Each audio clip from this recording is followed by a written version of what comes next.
it's me, and welcome to episode 30 of the Weekly Whisper. I'm your host, Elian Habanero, and I'm here to talk all things 365 Pro Wrestling, and wow, a lot can change in the week. If you watched my last episode, episode 37, you heard me talking about the next upcoming show, which I believe to be October 3rd. And I was wrong, but boy, am I ever glad to be wrong. And I can't wait. There's been some big announcements. Dr. Walls has made some critical decisions, and I'm very happy to be able to fill you in. So, it's not October 3rd. It is October 17th, and the news is even bigger than that. Not only will the 365 Pro Wrestling be doing an event October 17th at the Willow Point Hall in Campbell River, British Columbia, they're doing a double feature. It's like the matinees or whatever they call them at the movie theaters. They are going to have two events October 17th, and this is huge because I know a lot of people, because they're only allowed so many people due to the bylaws, due to the restrictions, due to some of the causes of you know what I'm saying. Anyway, so they only are allowed a certain amount of people in. I apologize. I don't know where I'm going with this. But anyway, so they're only allowed a certain amount of people in. So 365, Dr. Walls, all the people that sit at the big conference table decided that they would run two shows on one day so that some people that have been missing out can still enjoy wrestling that day. And some people, if they sneak their way in there fast enough, so get those tickets if that's what you plan, might go to two shows. And then think about all the content, all the matches, all the ranking shifts. There's two shows, so it's going to be crazy. So they're going to have one at 2 p.m. Pacific time, and they're going to have another one at 7 p.m. Pacific time. And they have announced some of the matches, and I'm going to look through what I have already seen that that is going to happen. So anyway, at the 2 p.m. show, a lot of matches have been announced. We have Haviko, Haviko and Eddie Osborne. Havio, the tag team champions, will be defending their tag team champions for the first time in a long time. And you might be surprised who they're defending them against. They're defending them against Brett Matthews and Jordy Taylor. Now you may be wondering and saying, wait a minute. Brett Matthews beat Tony Barodi. Jordy Taylor retained his Grand Championship. They're supposed to be fighting each other for the Grand Championship.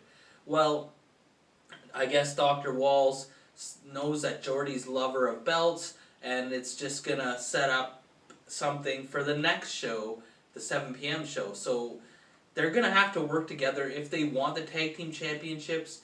If they do not, then it will just carry on, because at the 7 p.m. show, Brett Matthews will be taking on Jordy Taylor for the Grand Championship in the main event. It's going to be a street fight. No rules allowed. Or no rules, there's no rules, no DQ, all that fun stuff. So, in the 2 p.m. show, it's Haviko and Eddie Osborne, Havio, versus Brett Matthews and Jordy Taylor for the 365 Tag Team Championships on the line. And what a weird dynamic that could be. Could they sabotage each other to set up for the 7 p.m. show, or are they going to just work together and try and get the Tag Team Championships, because who doesn't love winning a championship? So many different dynamics there. So that match has been announced. And then if you've been following the whole Nolan James and Zach Andrews going against Cremator whole business there, just what I was hoping for personally. It's going to be a handicap match. Cremator is going to take on Nolan and Zach. No surprises. It's going to be 2 versus 1, but I'm sure that's exactly what Cremator wants and is ready to deliver and get his revenge on Nolan and Zach. This 2 p.m. show is loaded. And then making his return to 365, who hasn't been seen since the first couple 365 events, BJ Laredo is going to be taking on Rhea Von Slasher, who's coming off that huge win from the triple threat match against Judas and Beef Boy. So that should be exciting.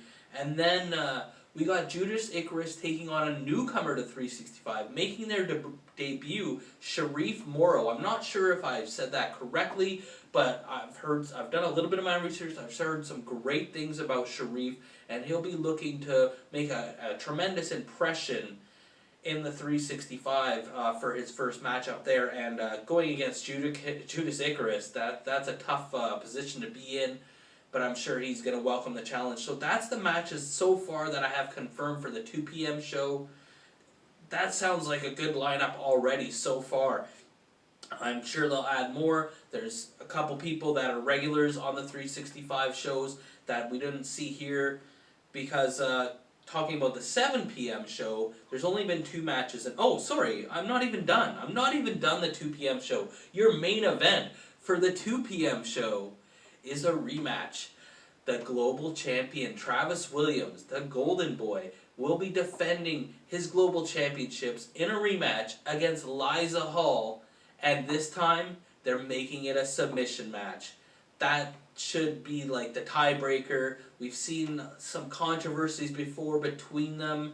They've had a draw, they've had, you know, the accident, as they like to call it on the Twitch stream. But this one, it should be a clear-cut, defined winner. Liza Hall, if she can make Travis Williams submit, tap out, give up, whatever, then she will become the global champion.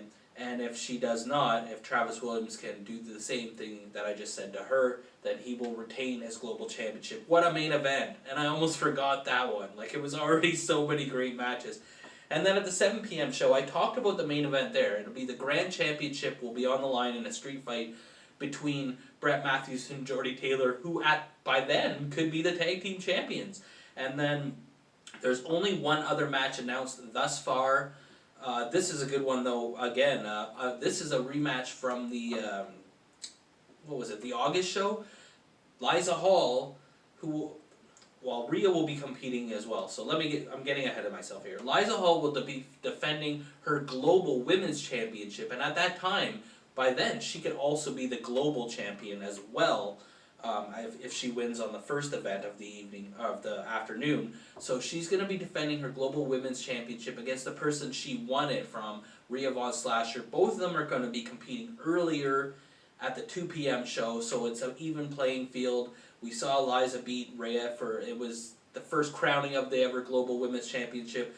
Rhea's on a roll, and so she's going to get the shot at the title, her rematch. So that's what we have confirmed so far.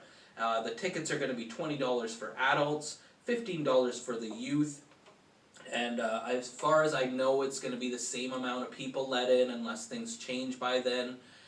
We still got quite a ways to go. It's almost 4 weeks, 3.5 weeks maybe there, so things could change. Like, you know, I know out here in Ontario, the rules and regulations and bylaws are changing almost on a daily basis. Sometimes they're pulling back, sometimes... So who knows what can happen by then, but as of now, I believe that's going to be the same as the September and August events. But we'll keep you updated. That's what we do here on the Weekly Whisper. And not only all this great news that I'm beaming from ear to ear just to share with you guys, they've also made me a very happy person. They have also confirmed 2 more events for the rest of the year in Campbell River. They have confirmed November 7th at the Willow Point Hall and December 5th at the Willow Point Hall. So we have 4 big events still left in the year, as I'm counting 2 events for October 17th. So, man, it's going to be an exciting way to close out the year. They got so much momentum they're riding right now, and it's going to be interesting to see who's going to walk away as the champions, what rivalries will develop, which partnerships will come about. And man, and speaking of the Twitch, I mentioned that earlier. How great was that? The Wednesday night Jordie Taylor Top 5 special. I had a really good time. I know everybody else seemed to be having a good time. It was the busiest I've ever seen the chat section, and they just keep hitting milestones on Twitch, getting different achievements, getting different badges. And they have confirmed that there will be another Wednesday special tomorrow, as this is Tuesday the 22nd now? So this is Tuesday, so on Tuesday the 23rd, 10 p.m. Eastern Time, 7 p.m. Pacific Time, but it's a surprise. They haven't announced it yet. I did talk to some of the higher-ups, and they did say that they're planning on doing the Top 5 special, but they have not... they didn't give me the name, so that's going to be really cool to see who it would be. There's so many good people that I would love to see top fives of their top five best matches for the 365 or PWA brand. So I thought I'd make a top five this week about the people who I want to see top fives from. If that makes any sense. That's a tongue twister. I don't know if I could say that 5 times fast. So they do the Wednesday night Twitch specials. They've been doing streaming specials. Usually after the big events, they'll show most of the matches from the event or all of the matches, or they'll just have... They had the Battle of the Sexes ones, so they've shown past events. And then last week they had Jordy Taylor pick his top 5 favorite matches that they have available from him in the 365 PWA Vault. And so they're going to do that again with somebody different. So I'm going to pick my top 5 people in the 365 that I want to see top 5s from, and hopefully tomorrow it'll be one of those people. But even the people I left out, I want to see everybody. I can't wait to see everybody. But for this, I just picked the BC guys. Like, there's no wrestling since March out here in Ontario. It doesn't look to be that soon. It could be soon. Like, there's certain things that people are finding loopholes. Depends on the city, depends on the venue.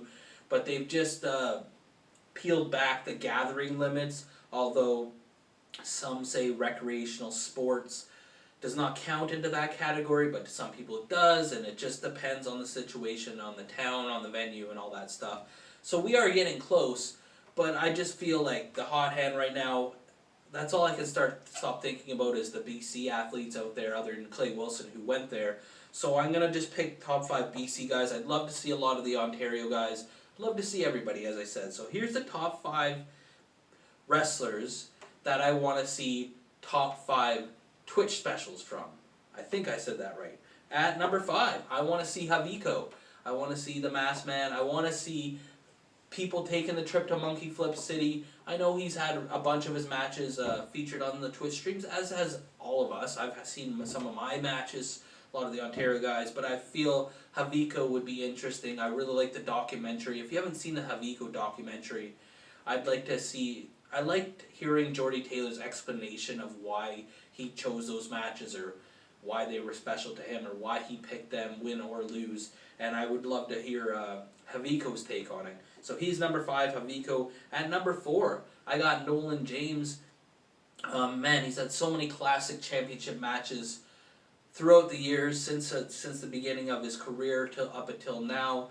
And I feel Nolan James, especially with the edge he's on right now, he seems to, like, if you've seen that promo, the I'm Sorry one to the Cremator, Nolan's just full of himself right now, and you can't blame him for having the confidence because he's so good. So I put Nolan at 4. Oh, yeah, okay. And at number 3, I would really love to see Rhea Von Slasher do one. I know she's been in a couple of the chats when they've done the Twitch events, showing the matches and stuff like that, but it'd be really cool.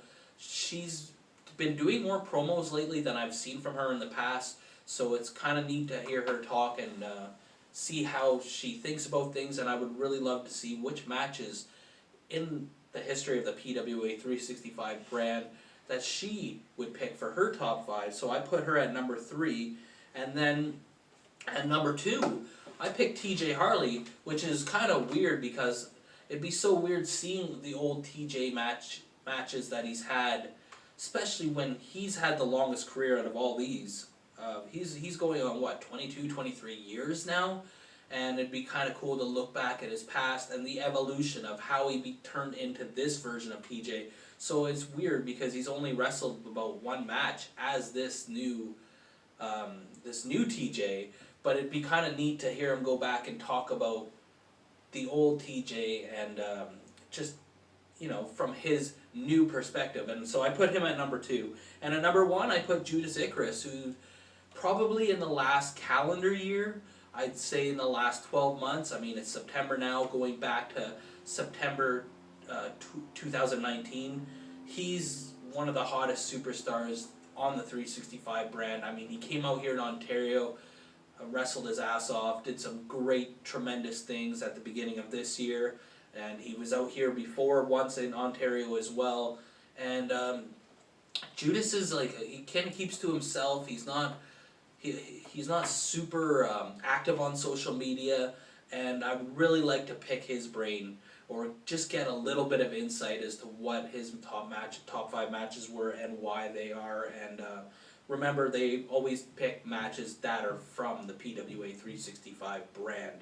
Okay, so then we just need you. Oh, so quickly run it down. At number 5, I got Haviko. Number 4, I got Nolan James. Number 3, Rhea Von Slasher. Number 2, TJ Harley. And number 1, Judas Icarus. Like I said, any people not even just on my list or not on my list, I look forward. I will always tune in Wednesday night unless there's circumstances out of my control. And we just need you to like, or you get a leg drop, comment, or you get a clothesline, subscribe, or you get a suplex, and share, or you get a sleeper. Thank you for joining me. Another edition of the Weekly Whisper. I love wrestling. Cuba!